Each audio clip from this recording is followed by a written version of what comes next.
Donc je vous propose d'accueillir immédiatement Jacques Michel de Tesla.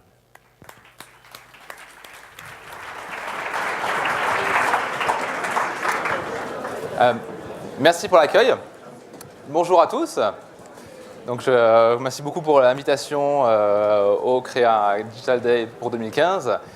Je tenais à me présenter, vu que Jochen Roudat, qui était prévu pour aujourd'hui, n'a malheureusement pas pu être présent. Il s'en excuse auprès de vous. Il a dû avoir un déplacement hors d'Europe. Donc je le remplace. Et c'est un plaisir d'être parmi vous aujourd'hui. Je m'appelle Jacques Michel. Je suis responsable de Tesla sur la Suisse romande. Alors, le but d'aujourd'hui, c'est de rentrer un peu en détail sur l'histoire de Tesla, sur ce qui fait le succès aujourd'hui et qu'on parle de plus en plus de Tesla dans l'automobile et dans le monde en général. Donc je voulais déjà creuser sur le but, je vais dire la mission de Tesla. C'est là que Tesla est un fabricant de voitures 100% électriques. On pourrait le résumer comme ça, mais ce n'est pas que ça. Tesla s'implique dans le secteur premium, sportif et familial, mais c'est vrai que nous avons un plan produit qui est basé sur le long terme, mais surtout la première mission de Tesla, c'est d'accélérer la transition mondiale vers une mobilité basée sur l'énergie renouvelable. Voilà. On n'est pas seulement parti pour construire des voitures, mais on a vraiment un but derrière cela. Alors, comment expliquer le cheminement et comment arriver à faire bouger les choses dans le secteur automobile? C'est vrai que c'est un monde qui est très plein de codes qu'on essaye de casser pour pouvoir donner un sens nouveau dans l'automobile. Ceux qui connaissent donc Tesla ont déjà pu voir des Roadsters sur la route, qui était la première voiture de Tesla dans le monde. Et finalement, vous allez pouvoir voir que l'objectif est de démarrer avec un concept qui fait une voiture sportive, qui casse les codes en effet de l'automobile électrique, en prouvant qu'on peut avoir du plaisir dans une voiture électrique. Donc là, on avait un cabriolet très performant qui pouvait avoir une autonomie de 340 km, qui était sorti en 2008. Donc on est plutôt sur une version limitée, on était sur 2500 exemplaires, ça a très bien marché, et ce qui nous a bien sûr donné envie d'aller plus loin, vu que le plan de départ était de construire une berline familiale qui en effet serait une référence dans le secteur, et pas seulement parce qu'elle est électrique, justement. Donc voilà, nous avons la Model S et le Model X, qui arrivera un peu plus tard, qui vont être les fers de lance de Tesla sur le marché. Une berline en premium pour la Model S et un grand SUV pour la Model X. Mais nous avons encore des projets bien plus ambitieux sur la production d'un modèle de mass market qu'on appelle Model 3. Là, on est sur Model 3 sur des tarifs qui vont être beaucoup plus abordables pour vraiment donner une autre dimension à Tesla et faire bénéficier de la voiture électrique à tout le monde. Alors, l'historique plus précisément, société fondée en 2003, ça commence déjà à faire 12 ans maintenant. Et comme je vous le disais, le Roadster qui est sorti en 2008, le grand changement, ça a été déjà l'introduction en bourse de Tesla en 2010. Et la décision de construire l'usine à Fremont en Californie pour produire la Model S. L'usine de la Model S à Fremont a une capacité gigantesque qui nous permet non pas seulement de rester sur une petite production qui a démarré aux environs des 20 000 exemplaires par an pour la Model S, mais on a une capacité totale qui va être dans les environs de 500 000 exemplaires pour plusieurs modèles. Donc là, il y a eu beaucoup d'attentes de la part des financiers, des journalistes, de tout le monde sur Tesla, mais finalement, en 2012, nous avons sorti la voiture, la Model S, aux États-Unis, avec On a eu beaucoup de surprises pour certains. La voiture on a voulu faire quelque chose qui soit une belle voiture. On sait que le design est primordial dans le domaine automobile.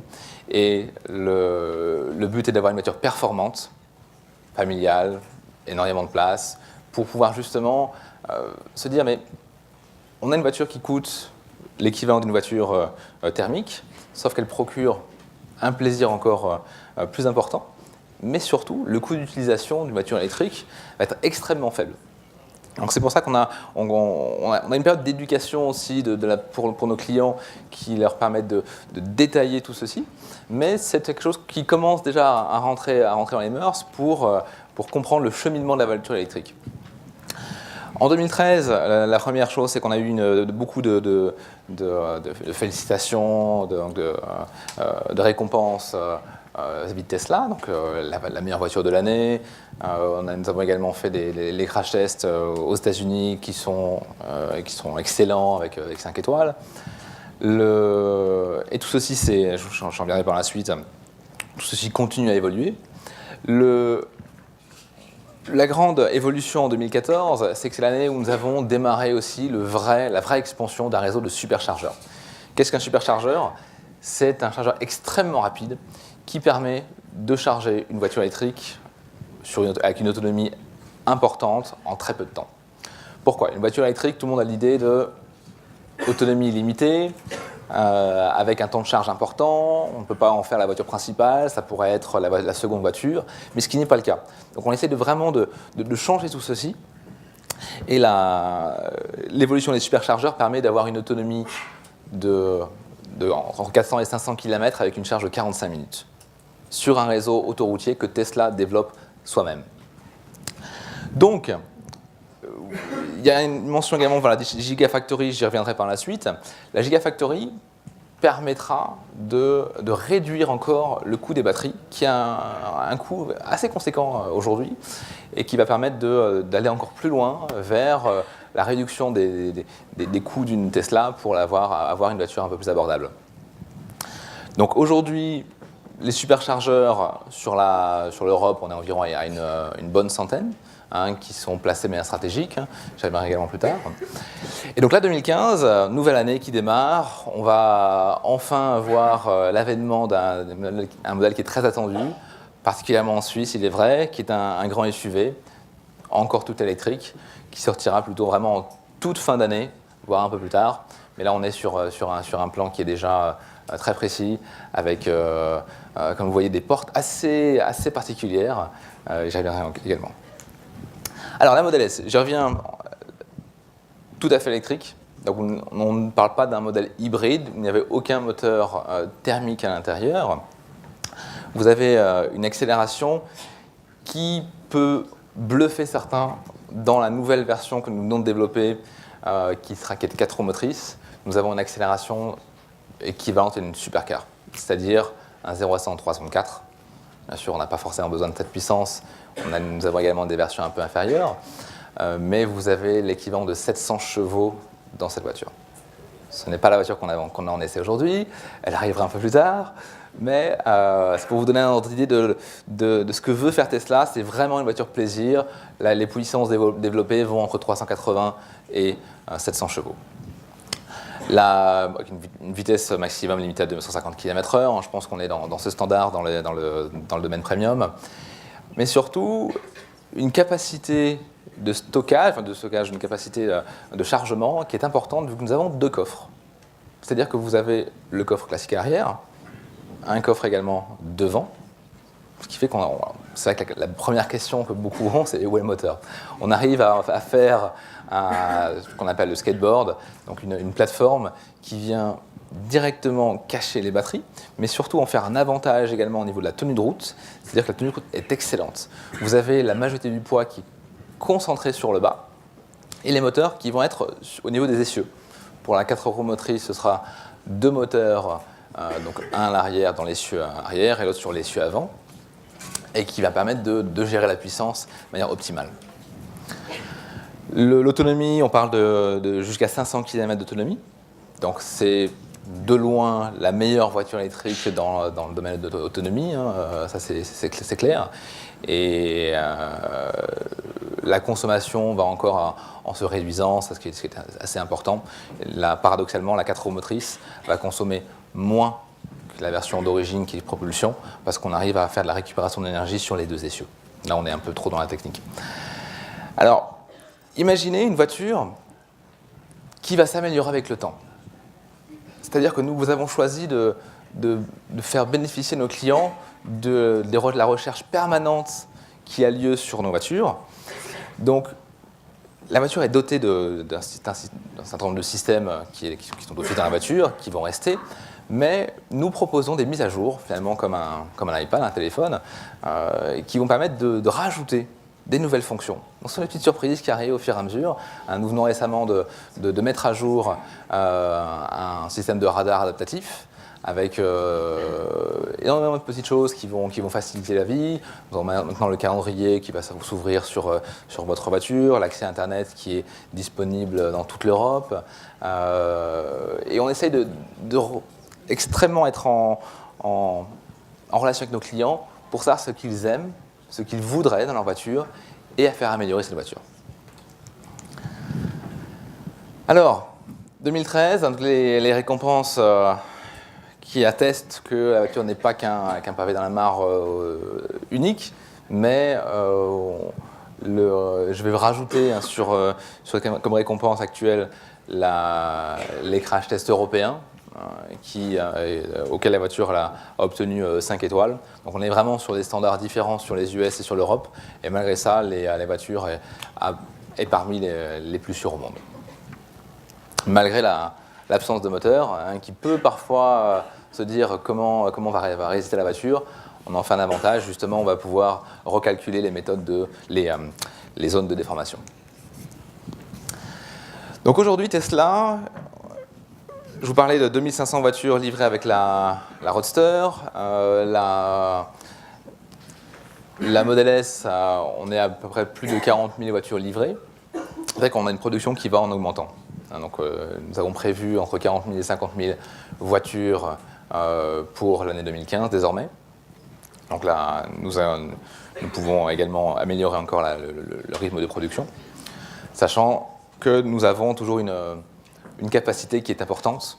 Donc pour que la Model X qui va commencer sa production en fin d'année pourra justement encore décupler la production de Tesla. Donc 200 superchargeurs sur le monde entier. Les superchargeurs sont là de plus en plus, comme c'est Tesla qui les développe et qui les installe. Nous ne perdons pas de temps. C'est-à-dire qu'après toutes les semaines, vous avez au moins un superchargeur qui ouvre en Europe. On n'avons pas d'autorisation, le fait de chercher des partenaires pour ceci, c'est quelque chose qui prendrait trop de temps, donc nous les développons nous-mêmes. Donc le but pour cette année est d'arriver à une production de plus de 1000 voitures par semaine, hein, et nous sommes arrivés à environ 35 000 voitures pour l'année 2014.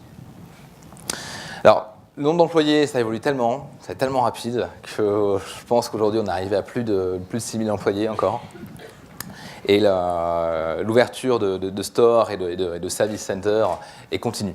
C'est-à-dire qu'aujourd'hui, par exemple, à Genève, nous avons ouvert il y a 2 mois le store en plein centre de Genève, cours de Rive. Et nous avons également le service center qui nous permet de faire la logistique, le garage, tous les services à la voiture.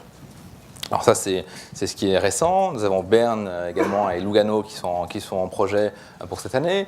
Nous avons Zurich et Winterthur qui existent déjà, Bâle également. Donc, vous voyez que la Suisse devient un marché important. À ce jour, on est sur un peu plus de 700 voitures livrées sur la Suisse. Donc on est déjà sur un marché qui a une très bonne... qui reçoit très bien la Tesla. Les superchargeurs. Une chose qui est très importante, c'est gratuit. À vie pour tous les propriétaires de Tesla. Imaginez que le plein ne vous coûte plus rien. Donc le but des Tesla est aussi d'alimenter ces superchargeurs par des énergies renouvelables, en fonction des sites installés.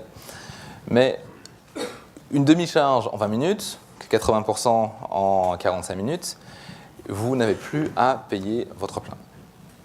Ces superchargeurs donc, sont installés sur autoroute. Je vais vous donner l'exemple. En Suisse, on a 7 superchargeurs.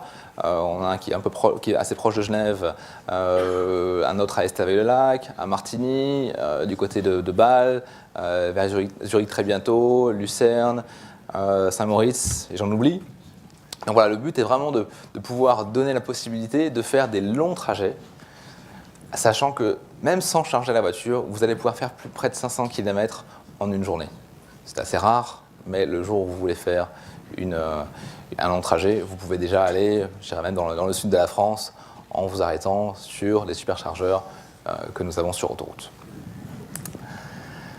Donc, voilà, à la fin de l'année, je vous inviterai à aller voir également le site internet qui nous permet de voir l'évolution prévue. Donc pour 2015, nous avons allé encore jusque dans le sud de l'Italie, le sud de l'Espagne également, et pour qu'on ne se pose plus la question où charger.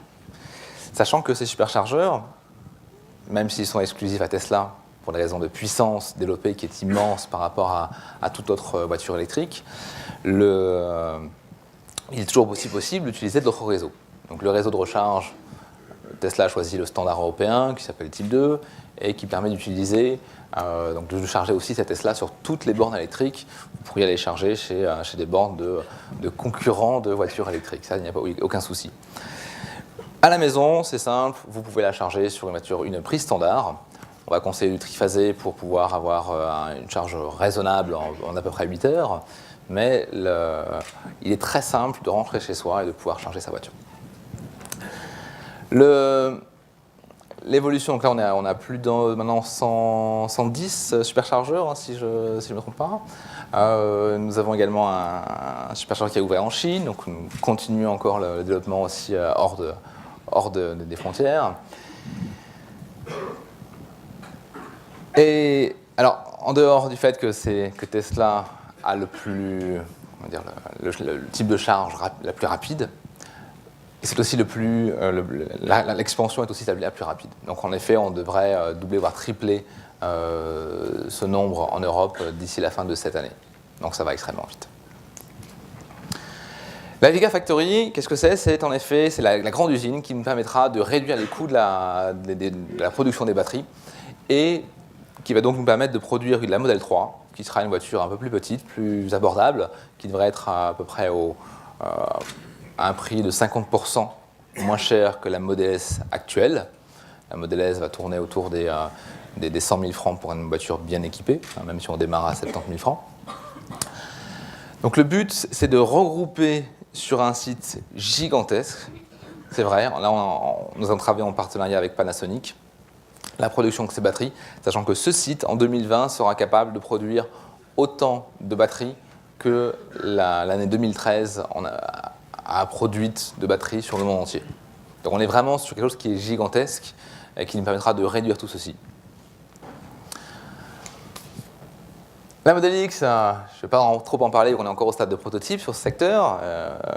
Il devrait se dévoiler d'ici la fin d'année, vu qu'on est sur une production US prévue en fin d'année. Le principe du dual motor va rester. Comme vous avez pu le voir, Model S, Model X, on est sur la même plateforme et ça va nous permettre d'avoir une voiture qui sera un peu plus large en effet. Et toujours d'utiliser le concept des deux moteurs. Donc deux moteurs qui sont invisibles et qui nous permettent quand même d'avoir une grande surface de stockage. Chez Tesla, on aime bien faire les choses différemment. Et quand on a dévoilé le prototype avec le système d'ouverture de porte type Faucon, tout le monde s'est demandé, mais c'est le prototype. Mais non, nous allons garder ce type d'ouverture de porte sur le modèle définitif qui permettra d'avoir une ouverture plus large sur les deux rangs, donc le deuxième et troisième rang. On aura une voiture qui sera faite pour 7 adultes. Voilà. La production en arrivera donc d'ici la fin de l'année, comme je vous le disais, et ce sera en effet un modèle de masse. Tesla, demain, je vais dire que c'est presque aujourd'hui, vu que nous avons déjà des mises à jour qui ont été faites. Donc nous allons travailler aussi sur un système de stockage de l'énergie. Je vais rester vague à ce sujet, mais vous allez voir que Tesla fait des annonces régulièrement et on en reparlera. L'autopilote, j'y viens tout de suite, c'est un système qui permet de laisser la voiture conduire toute seule. Comme je vous le disais, on l'a mis en place après, avec une simple mise à jour. Le hardware était déjà prévu et maintenant, il nous a suffi d'une simple mise à jour pour activer cette fonction qu'on a fait il y a quelques jours. La Model 3, c'est ce qui va faire la grande étape de Tesla d'ici 2017. Donc en effet, on est encore sur une production qui va se limiter à environ à 50 000 exemplaires. Mais voilà, Tesla est amené à un grand avenir.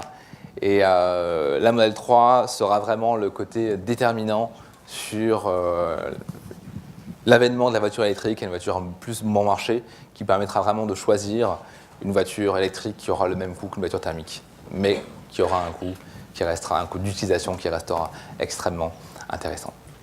Voilà, je vous remercie pour votre attention et je me tiens à votre disposition si vous avez des questions. Merci beaucoup.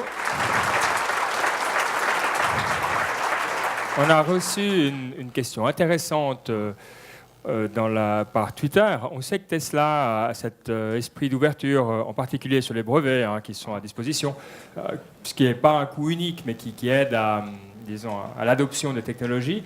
Est-ce que les superchargeurs seront un jour disponibles également aux autres voitures électriques ?